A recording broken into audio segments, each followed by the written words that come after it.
درود بر شما. دوباره برمیگردیم به سایت ایران بروکر. این بار میخوام در مورد صرافی‌ها و یه سری تفاوتایی که با بروکرها دارن با هم دیگه صحبت بکنیم. ببینید، صرافی تفاوت عمده‌ای که با بروکر داره اینه که در صرافی‌ها عمدتاً رمز ارز معامله میشه و خیلی از صرافی‌ها، حالا بجز بینگیکسی که من اطلاع دارم، شما جفت ارز یا سهام رو نمیتونید معامله بکنید و در به فرض بورس آمریکا حالا یا لندن که یه سری سهام دارن، جفت ارز دارن، اینا رو نمیتونید معامله بکنید. و اینکه کارمزد صرافی ها بیشتر از بروکرها هستش. این تفاوت عمده شونه و خیلی تفاوت‌های دیگه دارن. این بالا صرافی رو انتخاب میکنیم. عین ویدیوی قبلی که براتون در مورد بروکرها گذاشتم، این صفحه هم همون شکلیه.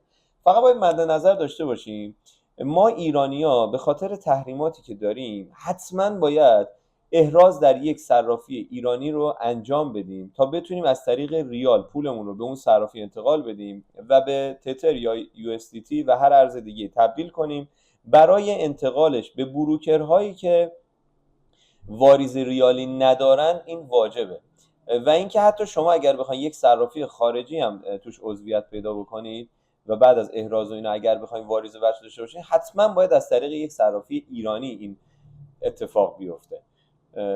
ثبت نامش هم دقیقاً مثل بروکرها هست، میتونید توی ویدیوهای قبلی من ببینیدش، هیچ تفاوتی نداره. میتونید، حالا من نوبیتکس رو میخوایم با هم دیگه ببینیم که ببینیم چه ویژگی‌هایی داره. ببینید اینجا نوشته که صرافی ایرانیه، بازارش اسپات هست، یعنی شما میتونید با هولد کردن یک ارزی درش معامله کنید. ببینید نوشته معامله بدون احراز و احراز هویتش هم تقریبا 30 دقیقه تو روز کاریه. یعنی اینکه شما بدون احراز هم بهتون اجازه معامله رو میده تا یک سقفی. اگر هم بخواید احراز کنید خیلی به سرعت این اتفاق میفته.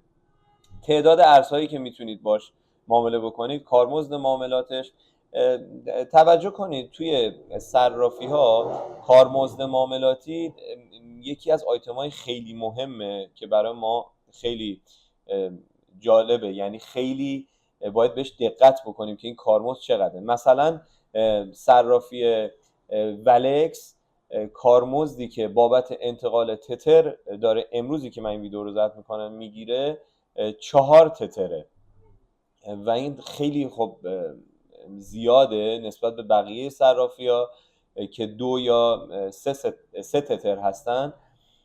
و یکی دیگه از گزینه‌هایی که هست اینه که انتقال پول در صرافی ها بسته به اون مسیر یا اون بلاک چینی که ما قرار انتقال و نوع انتقالمون رو انتخاب بکنیم متفاوته.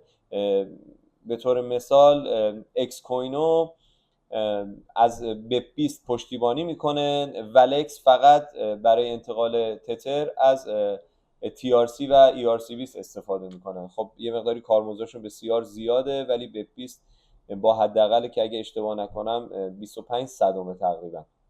اینا رو مد نظرتون بذارید برای انتخاب صرافی. ممنون که ویدیوی منو تا آخر دیدین. منو دنبال داشته باشید.